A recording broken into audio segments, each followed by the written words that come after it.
की राजनीति में बहुत फर्क है। और फर्क क्या आया है? जनता जागरूक तब भी थी, जनता जागरूक अब भी है, लेकिन अब जनता के जज्बातों का इस्तेमाल हो रहा है। धर्म की बातें होती हैं, जाति की बातें होती हैं, और इसमें इनका राजनीतिक इस्तेमाल होता है। और इनका राजनीतिक इस्तेमाल इसलिए होता है क्योंकि जब आपका ध्यान उस तरफ होता है जहां आपके जज्बात है, आपका धर्म है, आपकी जाति की बात है, तो आप नहीं पूछेंगे कि मेरी सड़क तुमने ठीक क्यों नहीं की, तो आप नहीं पूछेंगे कि मेरे लिए पानी क्यों नहीं आ रहा है, मेरी यहां टूटी में पानी क्यों नहीं आ रहा है, तो आप नहीं पूछेंगे कि मेरे पति के लिए, मेरे लिए आपने रोजगार क्यों नहीं दिलवाया। और ये एक साजिश है, एक बहुत बड़ी राजनीतिक साजिश है, जिससे आप सबका ध्यान भटकाया जाएगा ताकि आप सही सवाल नहीं उठा पाएंगे। आज की राजनीति, अफसोस की बात है, लेकिन यही राजनीति चल रही है। आपने देखा होगा केंद्र सरकार को, प्रधानमंत्री श्री नरेंद्र मोदी जी को हाल ही में उन्होंने G20 कराया। कोई नहीं कहता कि ये बुरी चीज है, अच्छा है, देश का मान सम्मान बढ़ता है, अच्छा है। 27,000 करोड़ रुपए इन्होंने खर्चे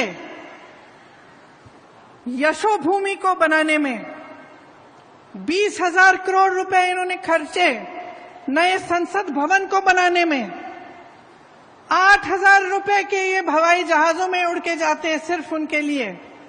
2 हवाई जहाज खरीदे हैं 8,000 करोड़ रुपए के। लेकिन ये आपको ये जवाब नहीं दे पाते कि आपकी सड़कें टूटी क्यों हैं। ये आपको ये जवाब नहीं दे पाते कि आपके घर में रोजगार क्यों नहीं आ रहा है। ये आपको ये जवाब नहीं दे पाते कि महंगाई इतनी क्यों बढ़ गई है कि आपकी कमर तोड़ी जा रही है, कि इस देश का किसान आज 27 रुपए प्रतिदिन कमा रहा है। ये जवाब नहीं दे सकते कि जब इस देश का किसान 27 रुपए प्रतिदिन कमा रहा है तो उनके बड़े बड़े उद्योगपति दोस्त एक दिन में 1600 करोड़ रुपए कैसे कमा रहे हैं। देश का मान सम्मान बढ़ता है, ये हर देशवासी के लिए अच्छी चीज है, सबको गर्व होता है, लेकिन इसका मतलब नहीं कि इस देश के गरीब, इस देश के मिडिल क्लास को भूल जाएं और ये भूल जाएं कि सत्ता उन्हें किसने दी और उनको कैसे मिली। आज छत्तीसगढ़ में एक ऐसी प्रदेश की सरकार है जो पुरानी वाली राजनीति के असूलों पर चल रही है। केंद्र की सरकार ने गरीबों और मिडिल क्लास से छीना है और छीन के अपने बड़े बड़े उद्योगपति मित्रों को सींचा है। छत्तीसगढ़ की इस प्रदेश सरकार ने एक एक पैसा आपके जेब में वापस डाला है।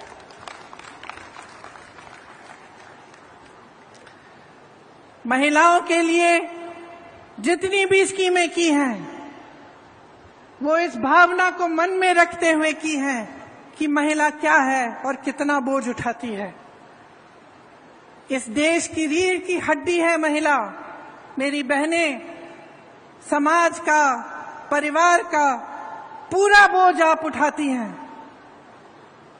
मुख्यमंत्री जी भाषण दे रहे थे, वो खुद कह रहे थे कि जानते हैं कि चाहे आप बाहर जाएं काम करने के लिए, तब भी आप घर आएं तो आपको घर का काम करना पड़ता है, आपको परिवार में बच्चों की परवरिश करनी पड़ती है और आप मुस्कुराते हुए ये बोझ उठाती हैं। मैं जानती हूं कि रात को आखिर में, सबसे आखिर में जो सोती है वो महिला होती है। जब सारा घर साफ हो जाता है, चाहे कहीं की भी हो, चाहे वो गरीब महिला हो, चाहे बड़े घर की महिला हो, लेकिन परिवार का बोझ, समाज का बोझ भी उठाती है।